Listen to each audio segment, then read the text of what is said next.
Hello, my name is Shanon. I'm 46 years old, Muslim, and was born and raised in Malaysia. I grew up in a small housing estate in northwestern Malaysia, and in our garden we had lush fruit trees and wildlife. My childhood was filled with fresh fruit from our garden: mango, guava, coconut, sapodilla, and also the occasional adventure with the creatures that lived there. We had sparrows, skinks, snakes, frogs, and even fiery red ants and hornets. Despite this, I never truly appreciated nature until I was 15, when I was chosen to represent my secondary school at a national science and nature camp organized by the Malaysian Nature Society. The camp was an eye-opener. We were a diverse group of teenagers from all over Malaysia, learning about the rich biodiversity of our country and the importance of protecting it. The experience was transformative.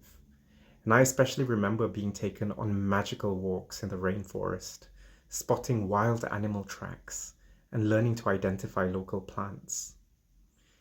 However, when I returned home, I felt isolated.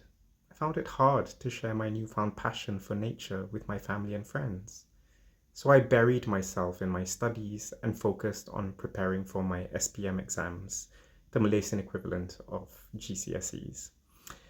My hard work paid off, and I won a full scholarship from Petronas, the Malaysian state-owned oil and gas company, to study for my A-levels and a degree in chemical engineering in Melbourne, Australia. My time in Australia was both exciting and unsettling. As an avid reader, I explored the university and public libraries there and encountered books that challenged my worldview. One such book was the autobiography of Malcolm X. Now, in Malaysia, where Islam is the official religion, I was used to a world where Muslims held many social and political privileges. Malcolm X's experiences of violent racism and his subsequent embrace of Islam as a form of resistance shook me to my core. While I pursued a degree in chemical engineering, my studies were largely focused on technical subjects like physics, chemistry, mathematics, and industrial economics. But my curiosity led me to explore beyond the syllabus, and I became aware of global issues related to the industries I was preparing to work in. I learned about Ken Saro-Wiwa, a Nigerian activist who fought against the environmental destruction caused by oil companies like Shell. His execution by the Nigerian military regime in 1995, the same year I took my GCSEs, deeply disturbed me, especially since Malaysia also started going through a political crisis in 1998, the year I turned 20. By the time I graduated in the year 2000 with first-class honors in chemical engineering, I no longer wanted to work in the oil and gas industry. The environmental and social costs of the industry were too great for me to ignore. However, due to the terms of my scholarship agreement, I was obligated to work for Petronas. Despite this, when I returned to Malaysia, I began to seek out activists, journalists, and artists who shared my concerns. They welcomed me into their circles and mentored me as I started writing articles, plays, and songs, and facilitating workshops on human rights and social justice. Over time, I gained enough experience to leave Petronas and pursue my passion for the arts and social justice full-time.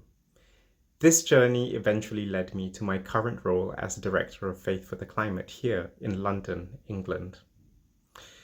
At Faith for the Climate, I work with Christians, Muslims, Jews, Buddhists, Hindus, Sikhs, Quakers, pagans, and people of many other faiths that most people in Britain would not have heard of.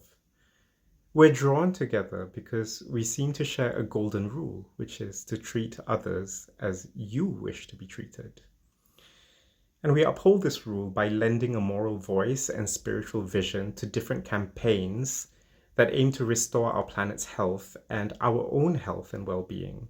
So we've held interfaith briefings for MPs, explaining to them why we're concerned that rich countries like the UK are not doing enough to support poorer countries that are suffering the worst impacts of climate change. In fact, many poorer countries find it difficult to address climate change because they've been made poor by centuries of colonialism by countries like the UK.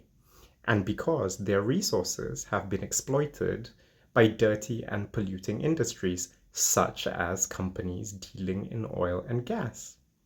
So that's why we also try to convince the people who give lots of money to oil and gas companies, like lots of big banks and insurance companies, to invest instead in healthy and clean sources of energy for the future of our planet. And this includes our children, grandchildren, and all other beings. As people of faith, we try to do this joyfully and lovingly. For example, in June of 2024, we held a wonderful interfaith picnic before the UK general election. Now, there were cupcakes and face painting and music and a game of rounders, but also the faith leaders and representatives who came stood together to call on our new government to protect people, climate, and nature. Now, you might wonder where all of this fits into my personal journey. So my encounters with figures like Malcolm X and Ken Saro-Wiwa, as well as the history of social justice movements in Malaysia, challenged many of my assumptions about Islam and faith in general. But I also discovered that many people of faith have fought against injustice, even when it was perpetrated by those who shared their beliefs. So some examples include Islamic feminist movements, the faith groups opposing apartheid in South Africa, Roman Catholic liberation theology in Latin America, and the US civil rights activism of Reverend Dr. Martin Luther King Jr. and Malcolm X. For these leaders and the people who nurtured and supported them, there is no distinction between social and environmental justice. For them, people, nature, and the cosmos are deeply interconnected. One of my favorite quotes is from Dr. King. Injustice anywhere is a threat to justice everywhere. So I still grapple with aspects of my faith, but I've learned to trust in the relationships and encounters with fellow travelers who share my commitment to justice. This journey has taught me that people of faith can be powerful advocates for change, and that our connections to each other and the natural world are fundamental to the fight for justice.